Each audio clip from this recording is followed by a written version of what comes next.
I'm talking about Presearch. What is Presearch all about? As you all know, the internet is a web of interconnected computers where communication and the sharing of information is possible. And we've seen the internet, how the internet has evolved over time, what was the concept behind the internet, and how an accidental project actually resulted in the internet, and how the world has benefited from the internet.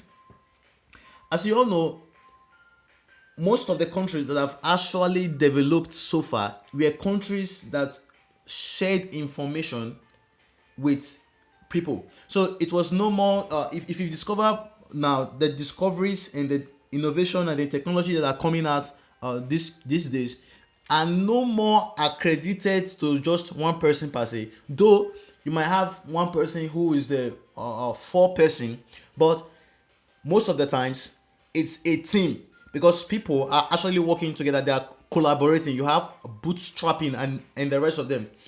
So we've seen that the internet has been very helpful to society, unlike those days where if you are going to school you have to carry maybe a stack of books with you. Now the internet has made it possible, you can actually access books.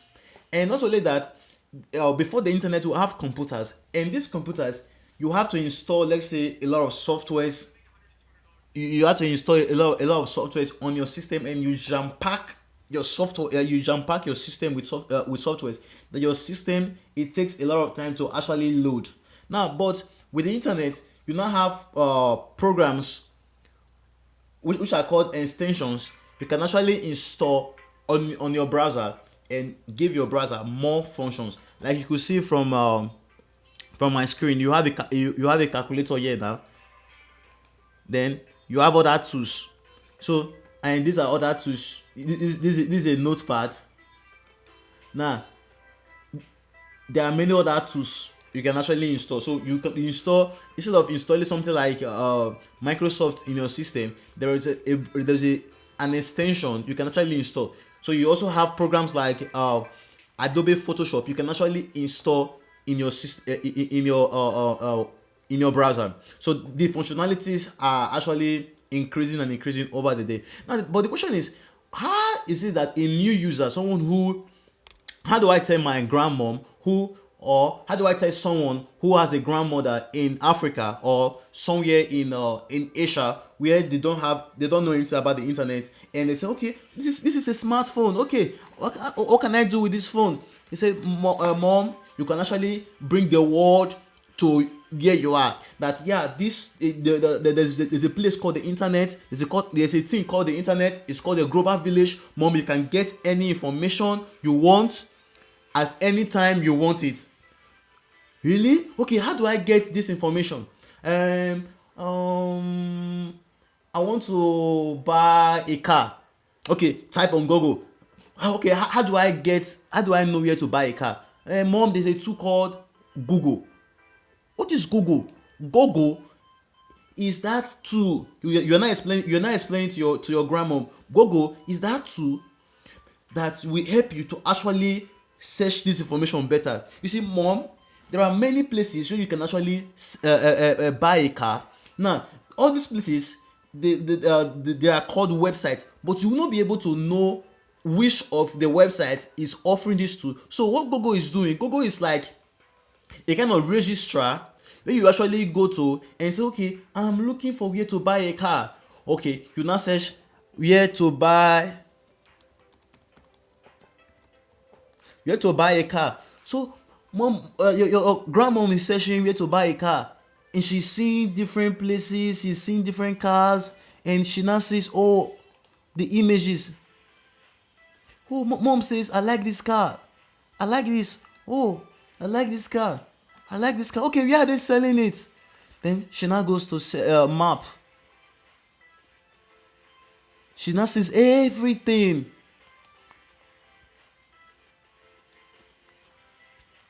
Oh, this thing is very good. Okay. Okay, this thing is very good. So how much am I paying for this thing? Say, mom, this thing is free. You don't have to pay for it. Are you sure? How can somebody do all these things and be free?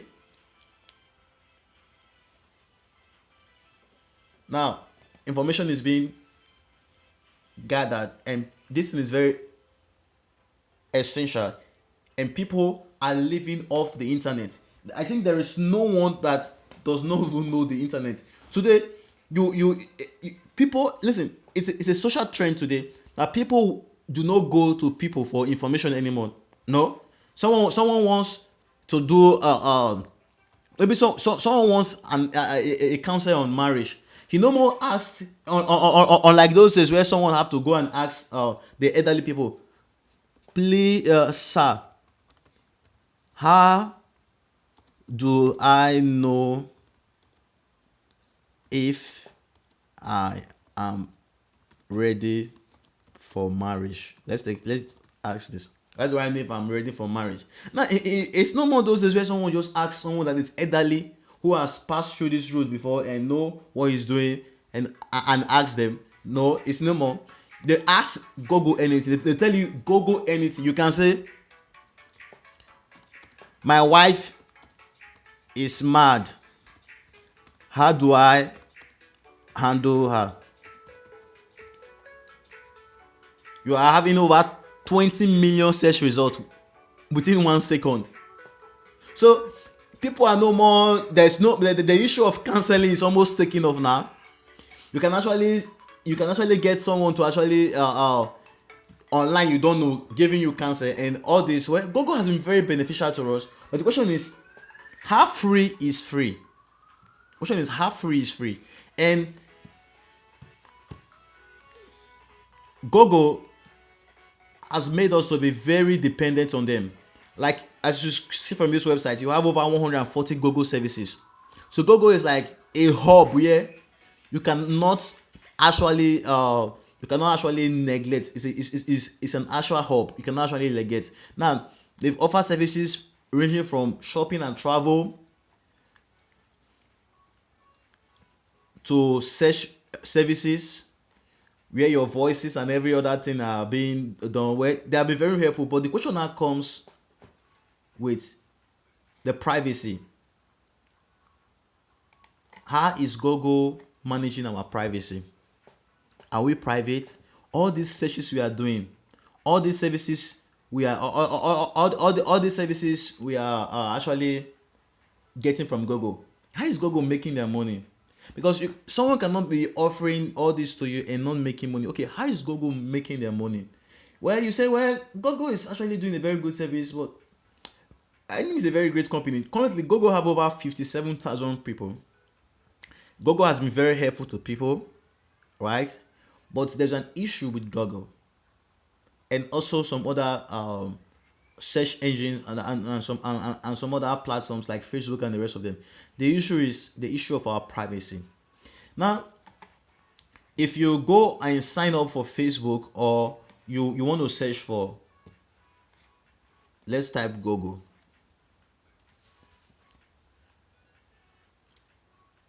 Now, everything is tailored to where you are.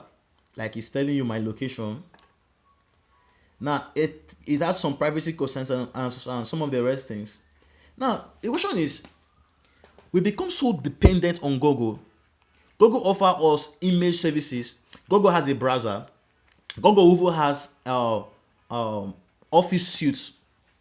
Google even has images. Google has a means of communication. You can actually communicate with people. Google even have a social media.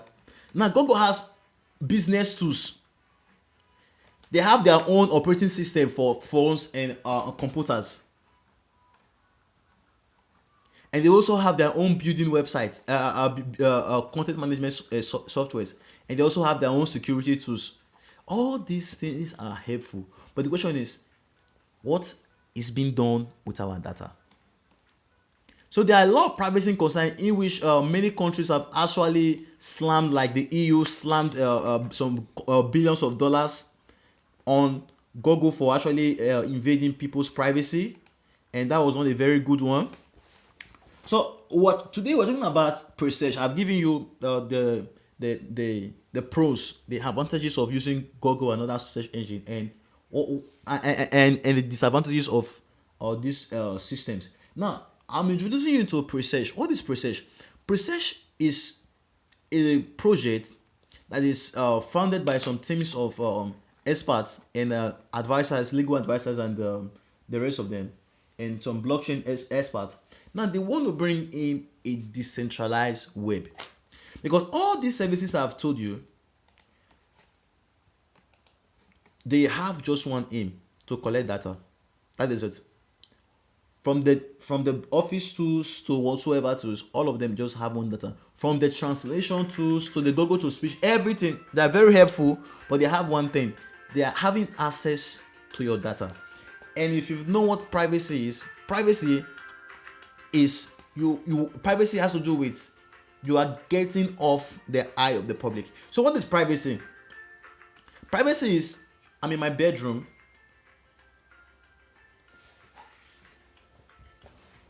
Let me explain privacy. Like, you have your house, you have a visitor coming to visit you.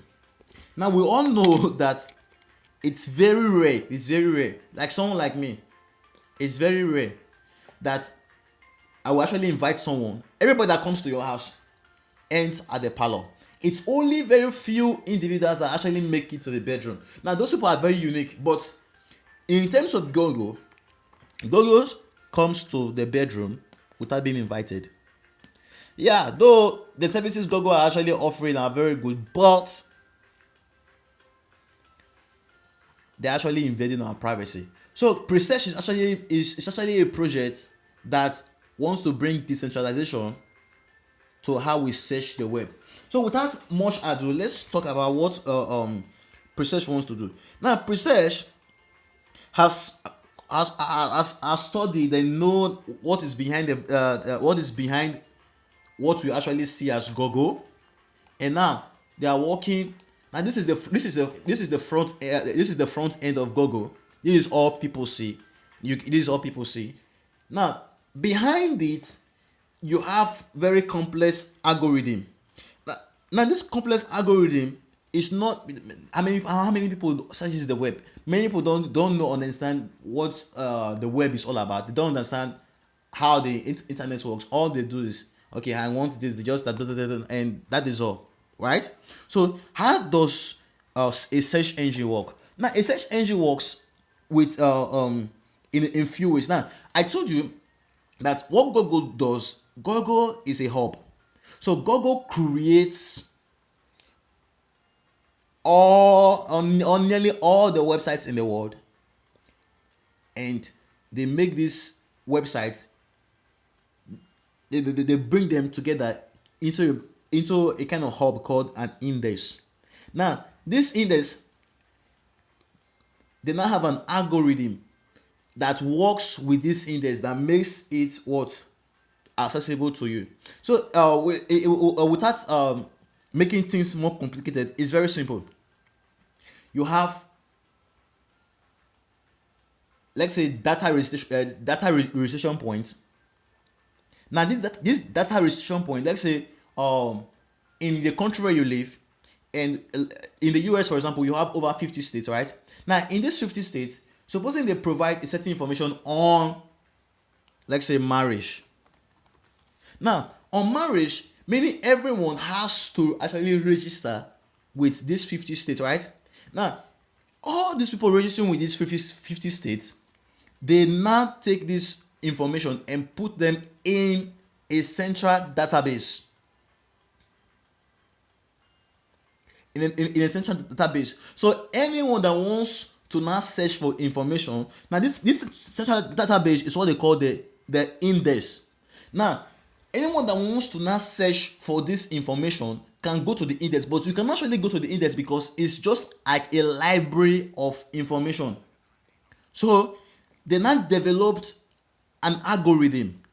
Now an algorithm has to do with a kind of a set of tools or instructions that makes something work. So you have the computer algorithm and the other. So they now developed an algorithm where all these things that are these informations, these websites that are bounded into an index can actually be made accessible to people. Now the next stage is what they now call the personalization. Personalization is where information is tailored to individuals. So when you are searching for information, it's tailored to maybe your location, is tailored to the information you've searched before. So let's say for example you are searching for marriage now. All this is tailoring information, all these images, news, websites. Then you now have other tools like books and the rest of them. Now personal and the rest of them. So there's a personalization of information.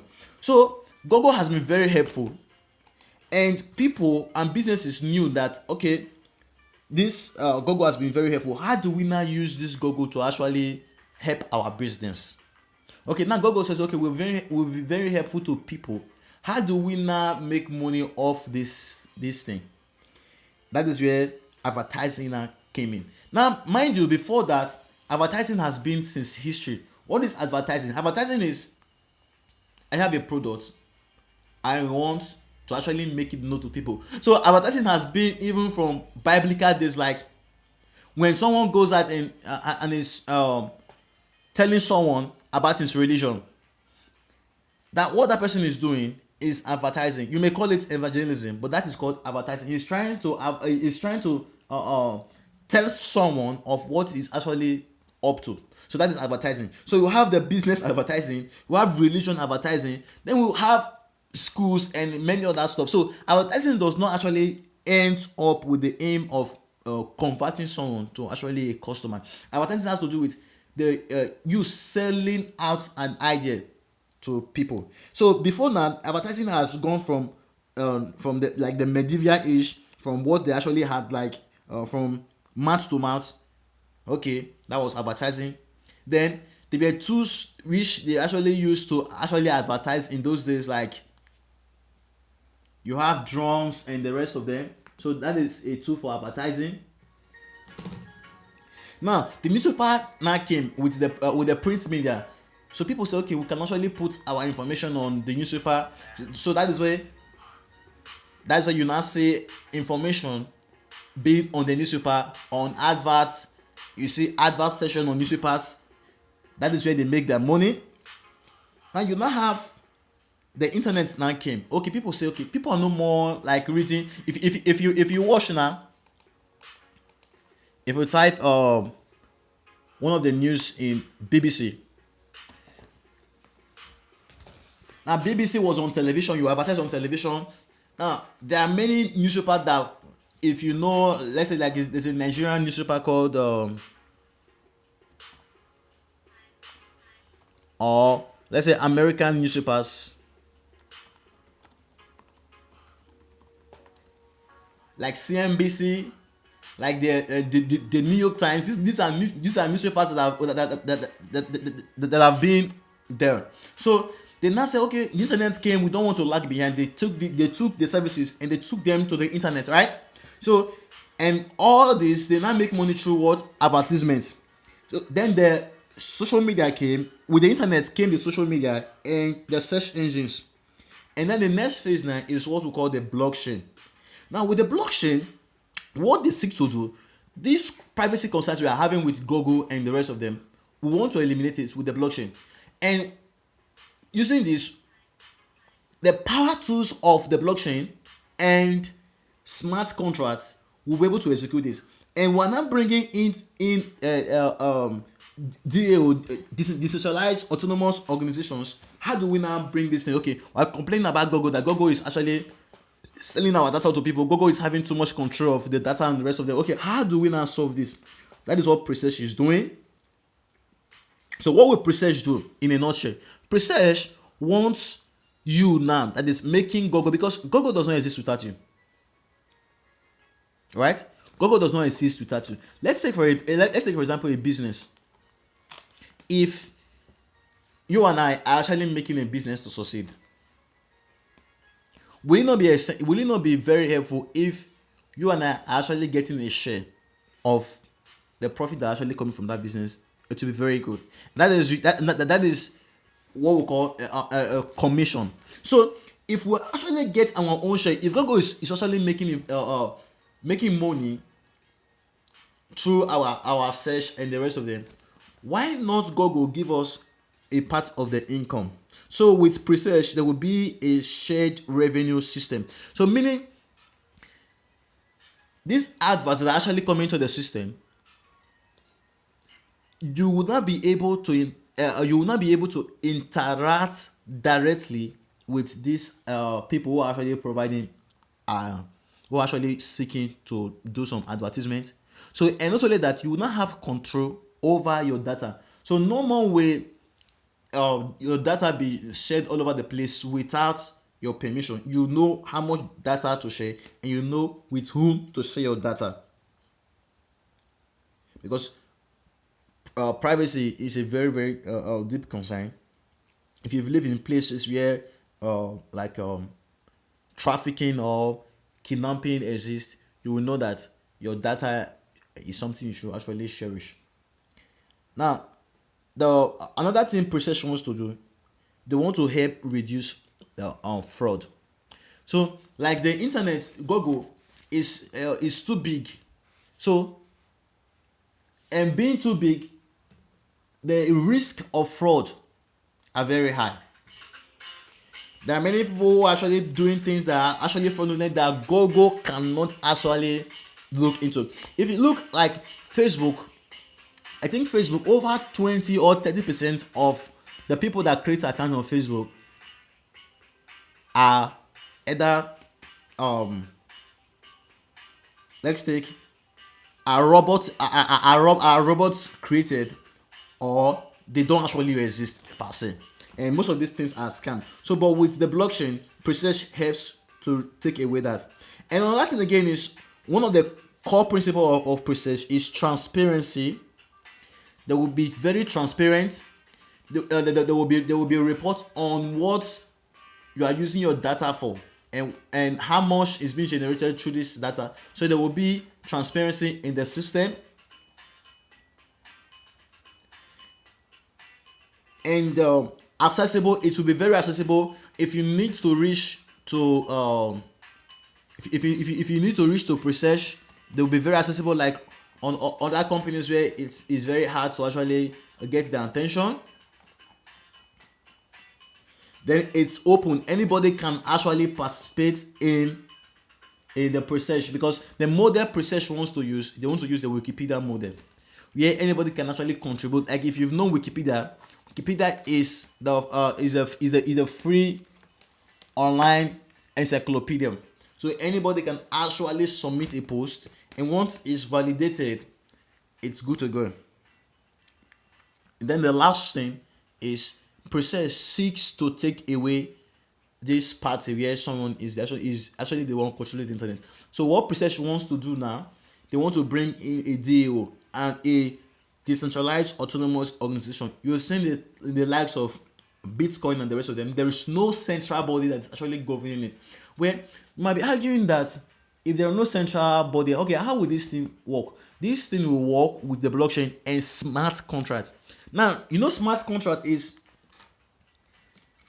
you create a set of protocols where you don't need someone to actually authorize a kind of transaction or an agreement. It's a smart contract, so anybody that is actually working with it will be able to, the system validates transactions without a third party. So that is what smart contract is all about. So Presearch wants to bring a decentralized autonomous organization where you yourself, once you come into the system, you know that your information are safe, and you know how much information to actually use, and nobody can actually tamper with your system. And there will be regular auditing with the information you actually provide, to see if these things are actually compromised in one way or the other. So let's go to the system and let's see what they have been doing.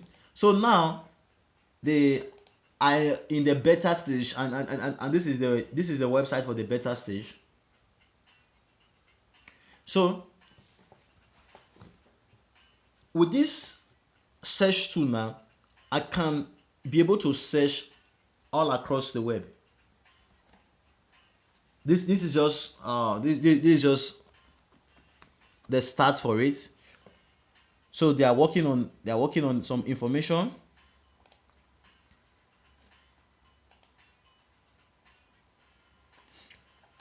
So this is Presearch, the beta website. Now, if you've seen, it's increasing. Now, one thing about the Presearch is, as you search, you get paid for being searched.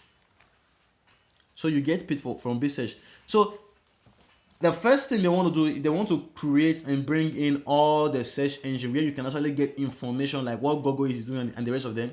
Now, as time goes on, I think in the near future, I think before the next 3 years, they want to develop. That is where this DAO is naturally coming. This decentralized autonomous organization. That is where they will naturally come in fully. So for now, it's still in the testing stage. So I am searching for JavaScript. I can get it from all these places. You can actually search for information on all these places. Now, it's not tailored to the web, shopping, social, music, and everything. So we want to change how we actually search for information. From someone being there controlling all the information to now you and I having access to our information, and not only that, we're now having a piece of the pie. So that is what Presearch is all about, and you could go through that team. They have a very strong and a robust team. So I want you to make a financial decision to actually invest in these companies, and I think it will be very, very profitable with the blockchain. So if you've got any questions for me, you should actually comment in the box below, and I would like to have your feedback. If there's any ICO you want me to actually cover, I'm at your service. Thank you and have a very nice day.